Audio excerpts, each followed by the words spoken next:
Ali, how's it going? First off, let's get your reaction on clinching the SEC West and being able to advance to the championship game for the conference.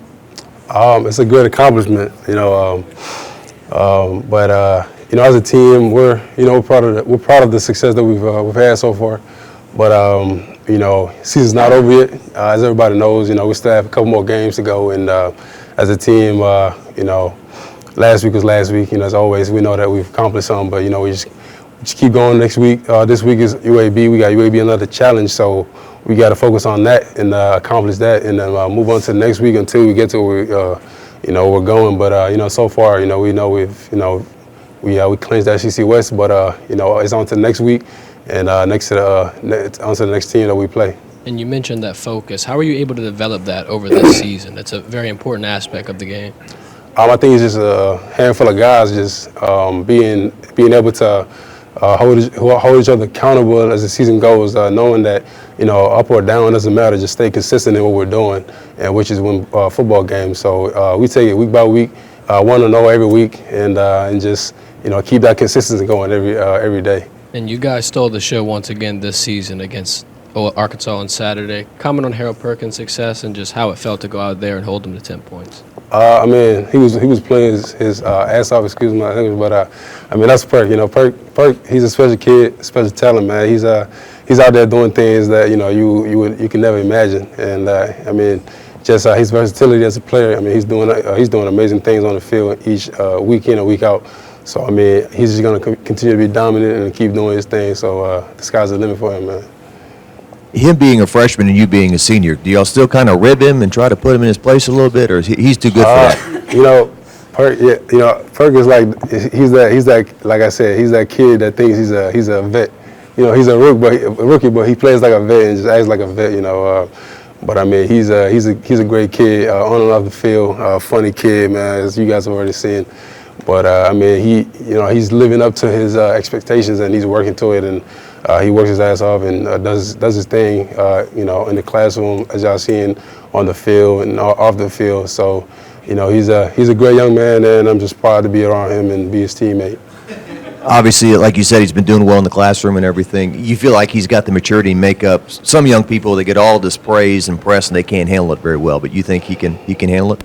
I think he's doing a good job of handling it, and whoever he has in the corner that's keeping him going is doing a good job. And his background and where he came from, I think they did a good job of setting him up and having him be surrounded with the great staff that we have here, the academic staff and the coaching staff. I think they're doing a great job of developing him, and I think he hasn't even scratched the surface, and he's showing it every day. So he's just going to keep rising every day on everything that he's doing. Are you looking forward to senior day, and do you have any special people that will be in attendance Saturday? Yeah, so I got my people coming in, my mom and dad, aunt, my sister, and my brother-in-law. So they'll all be in attendance, and I'm excited. It's a special day. It's coming down to, my last few games as an LSU Tiger, but it's been special. It's been special being here, and that just, putting a cap on, being a senior out here is just, just looking back and everything. I've been grateful enough to be here, play alongside a lot of great players and being around a lot of great coaches. So, this is just, basically just cherry on top, so. You came back for this year, your fifth year as a LSU Tiger, and this season from where you guys, the expectations that other people had for you now to where you are, clinching an SEC West championship and going to play Georgia in that SEC championship game. How does that feel to have that sort of be your senior year, to kind of defy the expectations? And it was a rough couple of years, my first 2 years here.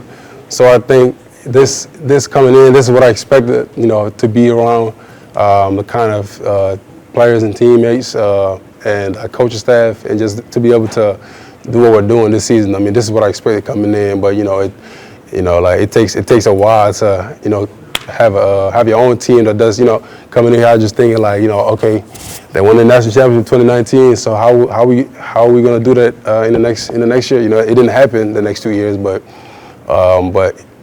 my goals were to just be a national champion, and I'm hopeful that we're going to keep working and someday get there. So you got family coming in. Yes, sir. This is not your average drive down the road, right? No. This is a long flight, man. I'm talking about maybe 6.5 hours flight from all the way up top to down here. Yeah. So these are people that haven't been to games in the past, maybe, or come to see you for the first time, or They haven't. No, my parents haven't seen a game yet, but they've been in Baton Rouge. This will be their first game. Just being able to have them out here, man, it'll be special. It'll be special and it being seen tonight. But I don't think they've experienced anything like Tiger Stadium yet, so this will be their first time, seeing that. So where are you from?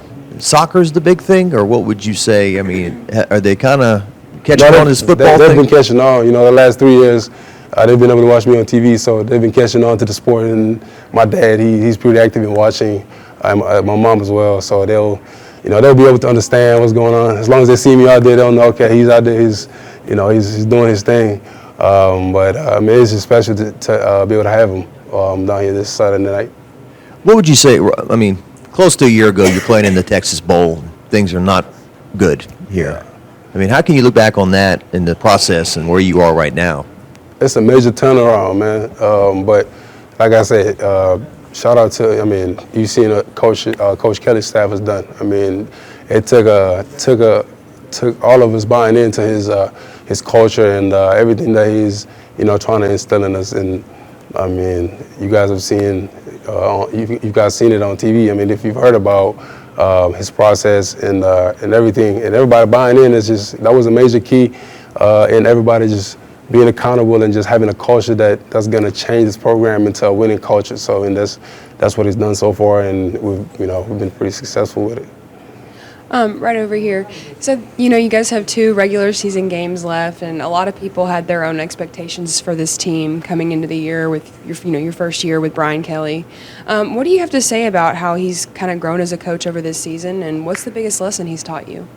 I mean, him coming in here and getting to know us as players, I think it took both sides, putting trust in each other. And then after that, I mean, he's been doing this for a long time, so we just had to get to know him and him getting to know us. And then from then on, it was just, let's play ball and let me show you how, my process is going to help you guys win. And then we bought into that, and then we've been trusting it ever since. So the proof is in the pudding, and he's shown it in the past, and it's the same thing he's trying to bring on here, and it's been working pretty well. So there's nothing more you can say about that. Looking at UAB a little bit, the running back, he stands out kind of the most. Yeah, they have a good back. I mean, but they have a different kind of offense that they bring in. But we're going to attack it the same as stop the run game, because they have a good running back. So we're going to have to up front. We're going to have to bow down and buckle down and just stop the run as a D line, and then let the back 7 do their thing. But I mean, we treat every team the same. But at the same time, we focus on us. But we treat every team the same as they're a challenge. It doesn't matter who we play. We just have to do us, focus on us, and our preparation and our process of trying to be the best team that we can be. What's the mindset when you wrap up the division so early? I mean, you still got 2 games left, but winning 10 games and all that stuff is. Yeah, job's not finished. All the confetti and everything is all cool and all, but we still have a job to accomplish, and our accomplish is not just the division. We're trying to go higher, and this is just a step along the way.